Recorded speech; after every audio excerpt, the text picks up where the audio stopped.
Hey guys, so I wanted to do a quick explanation of the Work Harder video. So, real quick, just to explain like what's going on with the Midi fighter and everything. I'm trying to bring it down because I recorded it before and it was pretty long. So, basically, if you don't know what a Midi fighter 3D is, it is a MIDI controller that has full motion control. And it's also got these buttons and these bank buttons up here, as well as these buttons on the side, which are probably kind of hard to see, but you can see it a little bit on the camera.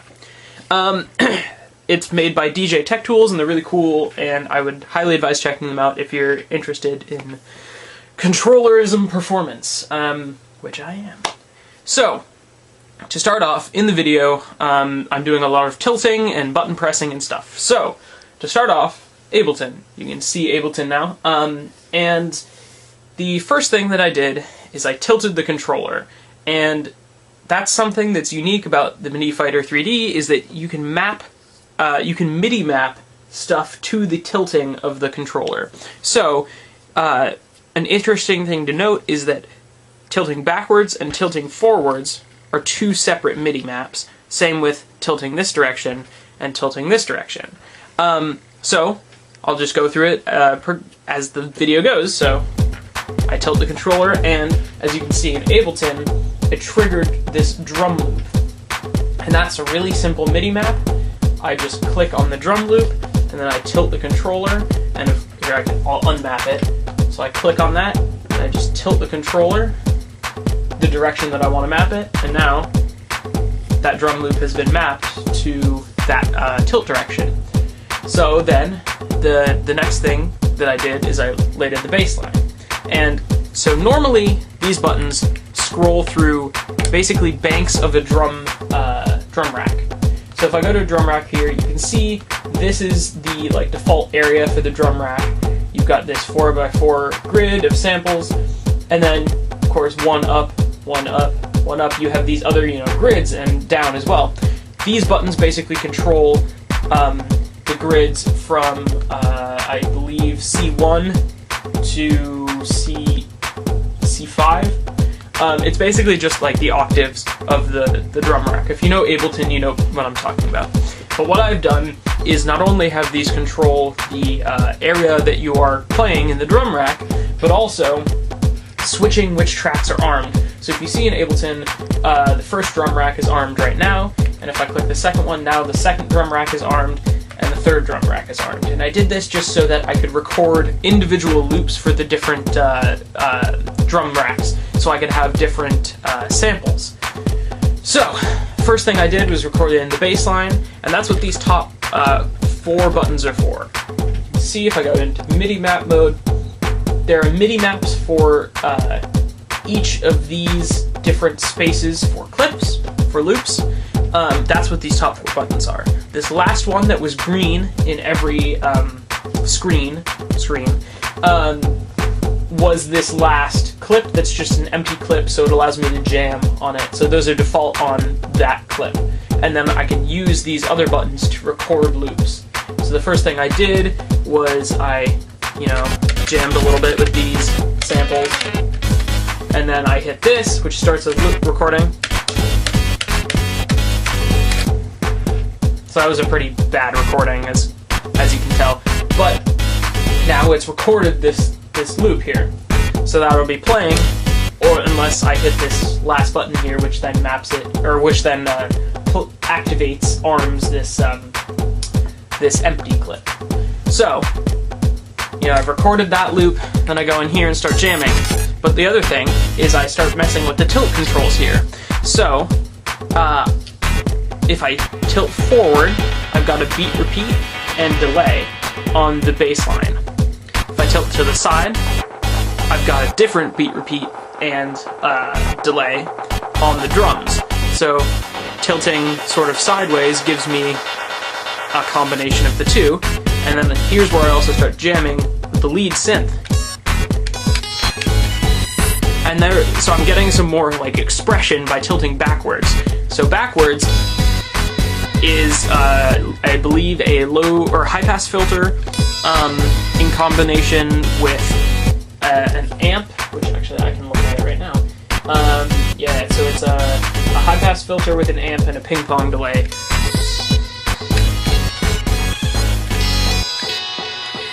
Which just gives me more expression, and it's cool because with any of these I can cut out a different part of the song. So for example, if I just want to jam with this and I want sort of the drums to go, I can just tilt all the way to the side, and suddenly I'm just getting the bass line with this sort of subtle loop drum thing in the background, so I can sort of jam.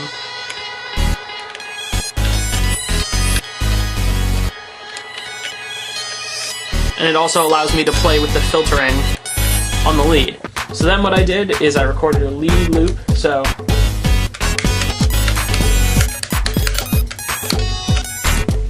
again, not a particularly well thought through loop, but whatever.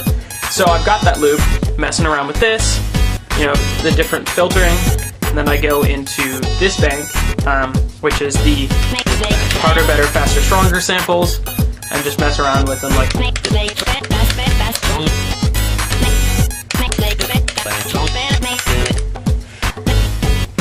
So now I've got that loop, and then the other thing is tilting this direction now gives me some delay and reverb on the harder, better, faster, stronger samples. So now I can just mess around with these different controls. And then that's pretty much the basis of the routine, other than at a certain point I cut out the bass line and bring in this other pre-recorded loop I have, which is just where the title came from. If I take everything out here, you'll just get... so that's just something I pre-recorded because it's the title of the song, so it makes it sound like it's saying work hard. So it's just, I've got that pre-recorded loop, and that's kind of the signifier of the ending of the song. So that's pretty much it. It's a fairly simple setup. In Ableton, pretty much the way I've set up all the effects. Let me make that leave. Oh, the other thing I should mention is that the button on the side here, when I'm in this bank, this first one of the 3 buttons stops the drum loop. That's just important to know. Anyway, so if I go to here, this is the only actual drum rack where I use a macro, just because I've got I've got a macro mapped to a lot of samples. So if I go to this thing, the filtering on these clips is all done with adjusting the filter frequency on the individual samples, because I want the filtering to be different on these. So you notice, or sorry, the filtering's on these. You notice the filter here, the filtering is different from that filter. So, sorry, that's actually for tilting back. That's something I forgot. The forward is a different effect than backward for this part of the sample. So it just adds some more variation. So you notice when I tilt backwards, the filter frequency macro, that's macro 1, which is just macro mapped to the default filter on these RS lead samples, goes down as I tilt backwards.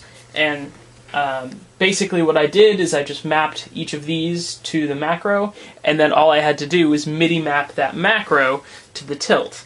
And that's pretty much the same situation for all of these, but they're a little less complex than that. That's the only one where I have a different effect here than I do here for those samples. So I didn't use a macro for anywhere else. Everywhere else I believe is just, yeah, straight MIDI mapped to the actual effect, because they're not on the individual samples. So that's pretty much it for the Work Harder routine. It's fairly simple, and it's mostly a proof of concept. It was intended to just see what I could do with the tilt controls as far as effects and triggering loops. So I'll be working on more things like this, but if you want to check out more of my stuff, you can subscribe to the channel, and if you want to check out all the DJ Tech Tools stuff, go to their website or their YouTube channel. They got some really sweet stuff I did a jam with their sound packs, Mad Zach sound packs, a little while back. But anyway, thank you for watching, and I hope you found this interesting as a producer type person.